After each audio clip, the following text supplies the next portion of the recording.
Alright, what's going on, guys? Your boy TG. Welcome back to another video. So in this video, going to be ranking the top 20 wingers of the 2022-2023 NHL season. Now, NHL Network already announced the top 20 wingers of this season, and we're going to rank them from franchise to average. So first up, we got my boy Patrick Kane, my favorite player growing up, one of the greatest players of all time, three-time Stanley Cup champion with the Blackhawks, plus the Conn Smythe Trophy winner with the Blackhawks in 2013. He's done a lot of things for the Blackhawks organizations and is a Hall of Famer for sure when he retires. But with that being said, I'm going to put him under great only for this reason, guys, because he might still be, he's not in his prime, not in his prime, like he was with the Chicago Blackhawks. So that's why I put him under great, because he's not in his prime, like the days when he was with the Blackhawks. So that's what I meant. But I just put him under great for now. I mean, he's getting old. I think he'll be either 35 or 36 in November. Yeah, I know he's in his 30s, but I think he'll turn either 35 or 36 in November. So, yeah. So I just put him under great only because he's not his prime. So, yeah. Up next, we got Artemi Panarin of the New York Rangers. Now, not going to lie, I did like Artemi Panarin and Patrick Kane playing together when they were on the Blackhawks, which they're both on the Rangers now. But when they were on the Blackhawks, they were a lot of fun to see. I mean, see those two play together. But I'm going to put Artemi Panarin under good. He's a good player. He's an all right type of player. So that's why I put him under good. Up next, we got Alex Ovechkin of the Washington Capitals. Another one of the greatest players of all time. He's a Stanley Cup champion with the Washington Capitals. Plus, he's second in the NHL's all-time goal-scoring list, looking to break Wayne Gretzky's goal record of 894. I'm going to put him under elite, because he still is a goal scorer. It looks like he's still in his prime. So I just put him under elite right there. Up next, we got Kirill Kaprizov of the Minnesota Wild. One of the best, youngest players on the team. Really love watching Kirill the Thrill. He's an I think he went to one All-Star game with the Minnesota Wild. I mean, him when he was on the Minnesota Wild. But I'm going to put him on the franchise. I believe he can be a franchise player for sure with the Minnesota Wild. He's great to watch. Great young player on the team. So I just put him on the franchise. Up next, we got Mitch Marner of the Toronto Maple Leafs. He is one of my favorite players on the Maple Leafs. As you guys see right there, I have a Mitch Marner frame on my wall. So check out that frame right there. It's a good frame. He's one of my favorite players on the Maple Leafs. But with that being said, I'm going to put him on the great. He's a great player to watch on the Leafs. I also do like Austin Matthews, which I did rank him, even though he's not on this list. I did rank him as either elite or franchise on one of my other ranking videos. But for Mitch Marner, I'm going to put him as a great player to watch. Up next, we got Mark Stone of the Vegas Golden Knights. He's Stanley Cup champion, had a hat trick in the final, in Game 5 of the Stanley Cup final when the Golden Knights won the Stanley Cup against the Panthers, a 9-3 blowout in Game 5 of the Stanley Cup final. Be honest with you guys, that's the first hat trick that I have seen in the Stanley Cup final, especially in a clinching game of the Stanley Cup final. I don't know if there's been one before, but if there has, you guys could probably tell me in the comments. But for me, this is my first time seeing a hat trick in the Stanley Cup final, especially when it's a clinching game. So, but congrats to the Golden Knights on winning the Stanley Cup this year. Also, congrats to Mike Stone on the hat trick in Game 5 of the Stanley Cup Final. He's a all right type of player. I might put him under. Let's see. I might put him on the good. I know he was team captain of the Golden Knights. I know he's won the Stanley Cup with the Golden Knights, but he's an all right kind of player to watch. At least I didn't put him on the average. So, I mean, yeah. Up next, we got Clayton Keller of the Arizona Coyotes. Now, just like for one of my ranking videos, I'm just going to put him on the average. I mean, he might be the only good player on the Coyotes, but the Coyotes as a team themselves are not good. So, but he's an average type player to watch on the team. Up next, we got Johnny Gaudreau of Johnny Gaudreau of the Columbus Blue Jackets. I was about to say Calgary Flames because I was thinking back to the years that he played for the Flames, which I know he doesn't play for them now. I almost said it, but I didn't.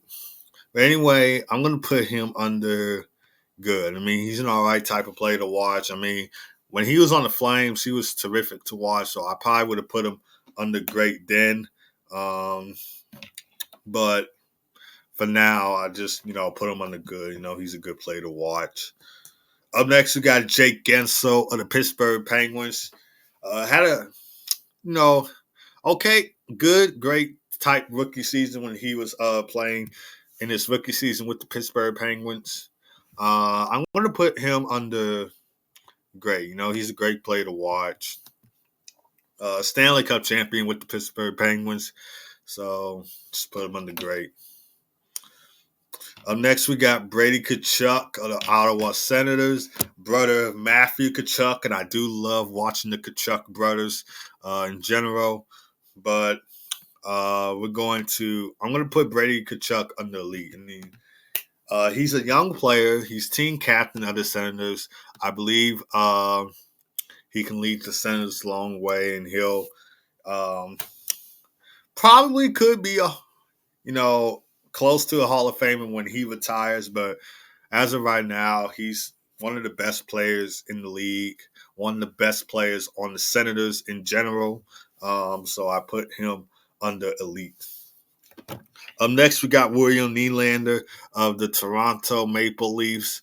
I'm going to put him under good. He's a all right type of player to watch. I mean, he's good. He's okay. He's okay to watch. Up next, we got Steven Stamkos of the Tampa Bay Lightning, two-time Stanley Cup champion with the Lightning, one of the greatest, I should say greatest players of all time, one of the best players of all time, Hall of Famer for sure. When he retires, if he was in his prime, I would put him either at franchise or elite for sure. But since he's not in his prime, I'm going to put him under great. He's a great player to watch. But yeah, he's a great player to watch. Best center on the Lightning. One of the best centers in the league that I can say. So that's why I put him under great. But if he was in his prime, I would put him under elite or franchise. Up next, we got Brad Marchand, the Boston Bruins, the Stanley Cup champion with the Boston Bruins.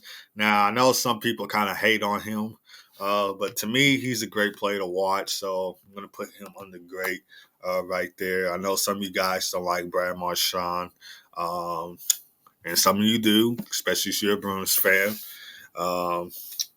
But to me, he's a great player to watch. I love watching him. Next, we got Kyle Connor of the Winnipeg Jets. I'm going to put him under good. He's a good player to watch for sure. So, be honest with you guys, I do have less to say about him. So, yeah. But anyway, he's under good right there. Up next, we got Nikita Kucherov of the Tampa Bay Lightning, two-time Stanley Cup champion with the Lightning, one of the best Lightning players of all time. If he was in his prime, like I said, for Steven Stamkos and Patrick Kane, I would put him on the franchise or elite. But for now, I'm just going to put him on the great. He's a great player to watch. So, yeah. Up next, we got Mikko Rantanen of the Colorado Avalanche. I'm I'm gonna put him on the great. He's a great player to watch. Two, great Avalanche player, and I know the Avalanche are not going to have their captain Gabriel Landeskog because he's injured and he's going to be out for the entire season. So Mikko Manson is going to have to be one of those Avalanche players to step up for his team when the team needs him the most. Excuse me. Up next, we got David Pastrnak of the Boston Bruins. He could take over as captain. He might be a person to be captain of the Boston Bruins now that Patrice Bergeron's retired. And I don't know if you guys already know this, but David Krejci is also retired. So both of them are not playing for the Bruins no more. So I feel like Pasta can take that next role as team captain. One of the best Bruins players to watch. That being said, I'm going to put him under elite. He's an elite type player for sure, especially after having a 60-goal season and all that other stuff. Up next, we got Matthew Tkachuk of the Florida Panthers. I chose this pick of him because I do like the heartbreak Selly. He did the heartbreaker in Game 4 of the Eastern Conference Finals where he scored that game-winning goal against the Carolina Hurricanes to send the Florida Panthers to the Stanley Cup Final for the first time since 1996. And I do like that heartbreak Selly. I'm going to put him on the elite with his brother, Brady Tkachuk, because he's an elite type player. He can come up with big plays and stuff. I know some of you guys are going to disagree. I know some of you might say you should have put him on the great, and I don't blame you because I was thinking about that too. I was thinking, should I put him on the elite or great? So between those two is where he kind of falls in, all that stuff. Up next, we got Ryan Nugent-Hopkins of the Edmonton Oilers. I'm going to put him excuse me. I'm going to put him under great, another top center for the Edmonton Oilers. So I'm going to put him under great. I'm guessing he also plays a winger position because NHL Network put him under the top 20 wingers. So I'm guessing his secondary position is a winger. Up next, in the final one, we got Jason Robinson of the Dallas Stars. He had a heck of a season this year. I mean, I really liked watching Jason Robinson.